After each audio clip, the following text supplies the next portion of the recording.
दोस्तों, आज मैं आपको एक ऐसी कहानी सुनाऊंगा जिसको सुनने के बाद आप ये समझ पाओगे कि इस दुनिया में कोई भी इंसान अच्छा या बुरा क्यों होता है। दोस्तों, हमारी मानसिकता कुछ ऐसी है कि इस संसार में जितने भी लोग हैं उन्हें हम दो हिस्सों में बांट देते हैं, पहला अच्छे लोग और दूसरा बुरे लोग। पर हम कभी भी ये सवाल अपने आप से नहीं पूछते हैं कि कोई भी इंसान अच्छा या बुरा क्यों बन जाता है, क्योंकि आवश्यक सवाल ये नहीं है कि हम अच्छे कैसे बने, बल्कि आवश्यक सवाल ये है कि हम इतने बुरे क्यों बन गए हैं और हम बुरे काम क्यों करते हैं। दोस्तों, अगर आप भी इन दोनों सवाल के जवाब आसान भाषा में जानना चाहते हो तो ये कहानी सिर्फ और सिर्फ आपके लिए है। तो चलिए शुरू करते हैं। लेकिन शुरू करने से पहले अगर आप मेरे इस चैनल में नए हो तो प्लीज़ इस चैनल को सब्सक्राइब करके नोटिफिकेशन बेल आइकन को ऑन कर लेना, ताकि जब भी मैं ऐसा कोई वीडियो बनाऊं तो सबसे पहले आप तक नोटिफिकेशन पहुंच जाए। तो चलिए शुरू करते हैं। एक शहर में एक बहुत बड़ा शातिर चोर रहा करता था और उस चोर के बारे में जानते तो सब थे, पर आज तक उसे कोई पकड़ नहीं पाया था। उस चोर ने अपना पूरा जीवन चोरी करने में लगा दिया था। उसके पूरे नगर में और उसके आसपास के इलाकों में भी उसके बराबरी का कोई दूसरा चोर नहीं था। दोस्तों, उस चोर का एक बेटा भी था जिसे वो अपनी तरह एक शातिर चोर बनाना चाहता था।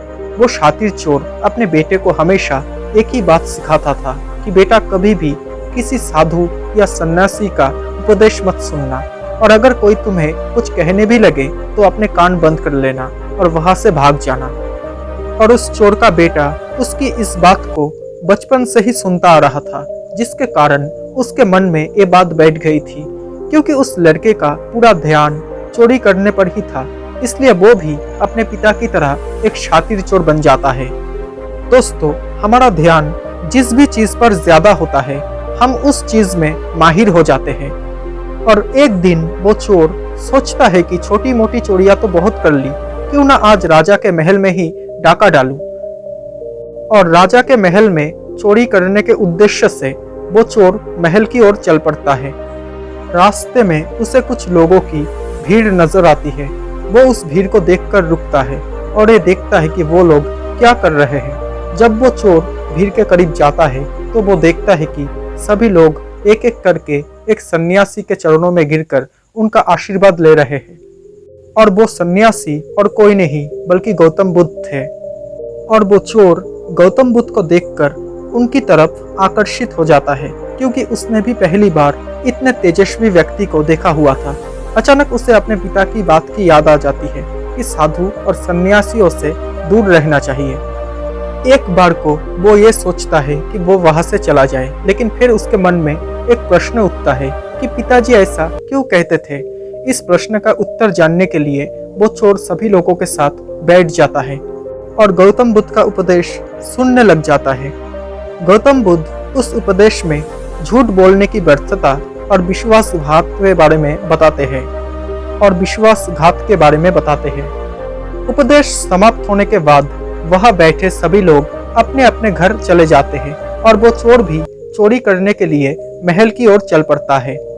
अब रास्ते में चलते हुए उस चोर अपने मन में सोचता है कि क्यों ना आज उपदेश में कही हुई बातों को मानकर ही देख लिया जाए।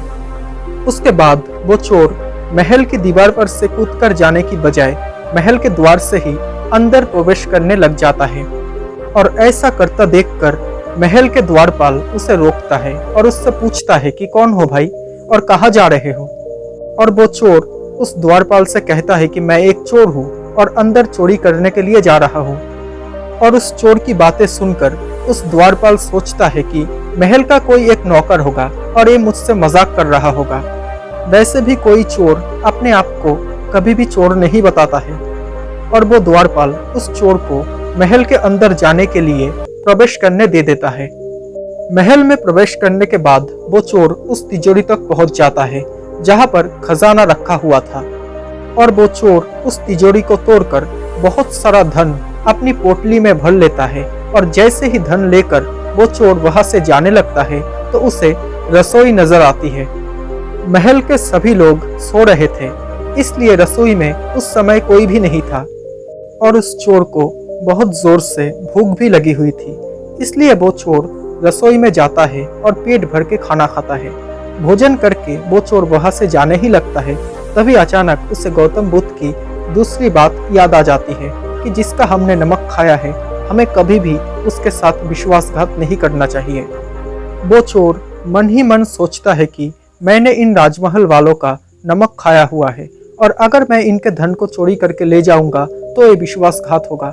इसलिए वो चोर उस धन को रसोई में ही छोड़कर जाने लग जाता है और ऐसा करते हुए उसे महल का एक व्यक्ति देख लेता है और वो शोर मचा देता है कि महल में चोर घुस आया है। फिर उस चोर को राजा के सिपाही पकड़ लेते हैं और उसे राजा के पास ले जाते हैं।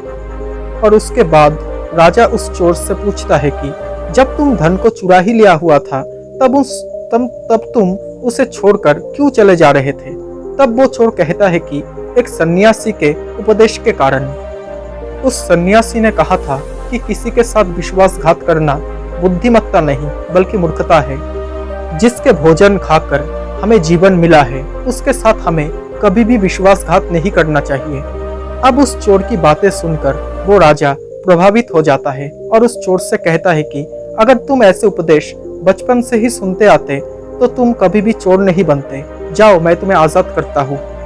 लेकिन एक बात को हमेशा याद रखना कि सही संगत और सही उपदेश ही व्यक्ति का जीवन बदल देता है। दोस्तों, इस कहानी का उद्देश्य आपको सिर्फ ये सिखाना नहीं है कि आप किसी के साथ विश्वासघात ना करें या झूठ ना बोलें, बल्कि ये कहानी आपको सिखाना चाहती है कि आप बुरे तब तक ही हैं जब तक कि आप सही उपदेश सुनना और सही संगत करना शुरू नहीं कर देते।